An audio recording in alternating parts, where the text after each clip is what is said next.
নবী হয়েছেন কত বছর বয়সে? 40 বছর বয়সে। তাহলে 40 বছর বয়স মানে তো জীবনের মূল টাইমটা প্রায়। তো এই 40 বছর পর্যন্ত উনি নিজে তো নবী ছিলেন না, উনি নবী হয়েছেন তারপরে। 40 বছর পর্যন্ত উনি নিজে তো নবী ছিলেন না, উনি নবী হয়েছেন তারপরে। এক ভাই জিজ্ঞেস করেছেন নবী করিম সাল্লাল্লাহু আলাইহি ওয়াসাল্লাম নাকি 40 বছর পর নবুয়ত প্রাপ্ত হয়েছেন নাকি তারও আগে। আসুন আমরা হাদিসে মুবারাকা থেকে জেনে আসি। আবু হুরায়রা রাদিয়াল্লাহু তাআলা থেকে বর্ণিত একটি হাদিস এসেছে, ওয়া আনা আবি হুরায়রা রাদিয়াল্লাহু তাআলা ক্বালু ইয়া রাসূলুল্লাহ সাল্লাল্লাহু আলাইহি ওয়াসাল্লাম মাতা ওয়াজিবাত লাকান নাবুওয়া ক্বালা ওয়া আদামু বাইনা আর-রূহি ওয়াল জাসাদ রাওয়াহু তিরমিজি। একদিন সাহাবায়ে কেরাম জিজ্ঞেস করছেন আমার নবীর কাছে, ইয়া রাসূলুল্লাহ আপনি কখন থেকে নবুয়ত প্রাপ্ত? আমার নবী বলছেন আমি সেই সময় থেকে নবী যখন আদম আলাইহিস সালাম আত্মা ও দেহের মধ্যবর্তী অবস্থায় ছিলেন, অর্থাৎ আদম আলাইহিস সালাম সৃষ্টির পূর্ব থেকেই আমাদের রাসূল পাক সাল্লাল্লাহু আলাইহি ওয়াসাল্লাম নবুয়ত প্রাপ্ত।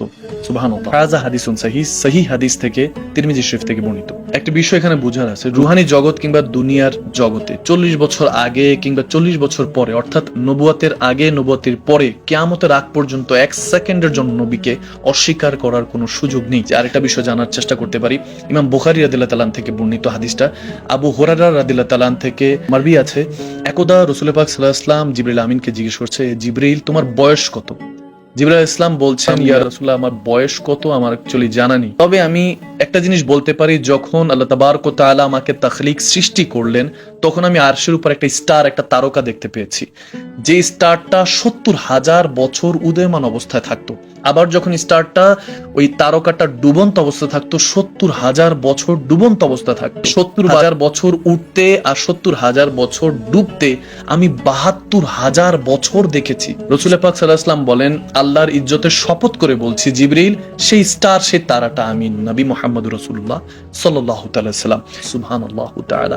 এই হাদিসটা আত-তাশফিফাতে ফি খাসায়েস ওয়াল মুজিজাত কিতাবের মধ্যে ইমাম বুখারী রাদিয়াল্লাহু তাআলা বর্ণনা করেছেন এবং তারিখুল কবিরের মধ্যে ইমাম বুখারী বর্ণনা করেছেন। ইমাম বুরহানুদ্দিন হালাবি শাফি সিরাতে হালাবিয়ার মধ্যে প্রথম খণ্ডে এটা বর্ণনা করেছেন। আল্লামা ইসমাইল হাক্কি আলাইহির রহমাত তাফসীর রুহুল বায়ানের মধ্যে এটা বর্ণনা করেছেন। আল্লামা শাফি উকারবি জিকরে হাসিনের মধ্যে বর্ণনা করেছেন। এভাবে ইমামগণরা অসংখ্য কিতাবের মধ্যে এই হাদিসটা বর্ণনা করেছেন। এখান থেকে আমরা কি বুঝতে পারি? দুনিয়া সৃষ্টির আগে থেকে আমাদের দয়াল নবী রাহমাতুল আলামিনকে আল্লাহ রাসূল এবং নবুয়ত প্রাপ্ত করেছেন। আল্লাহ তাবারক ওয়া তাআলা জিবরাইল আলাইহিস সালামের হায়াত কত দিয়েছেন কিংবা তেনার বয়স কত, সেই সম্পর্ক থেকে নবুয়তের একটা বিষয় কিন্তু বুঝে আসা যায়।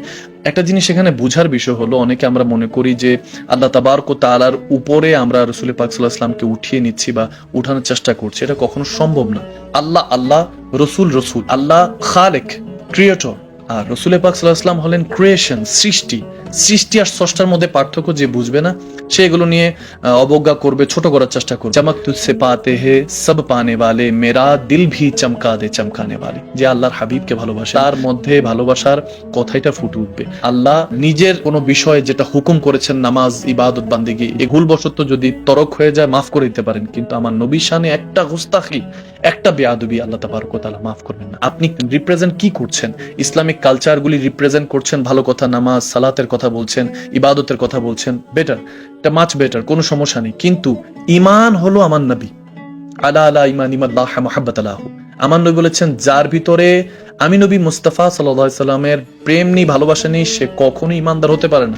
সো আমাদের ওই জায়গায় খেয়াল রাখতে হবে যে নবী ভালোবাসাই হলো ঈমানের পূর্ব শর্ত। ঈমান চলে গেলে আমল দিয়ে কোনো কাজ আসবে না প্রিয় ভাই। আর বাকি তাদের জন্য বলতে চাই যারা জেনে বুঝে আমার নবীর শানে বেয়াদবি করে, रहेगा यूही उनका चर्चा रहेगा, बड़े खाक हो जाए जल जाने वाले। আমার ইমাম বলেন, আমার নবীর চর্চা তখনও ছিল, এখনো আছে, কিয়ামতের পরও থাকবে ইনশাআল্লাহ।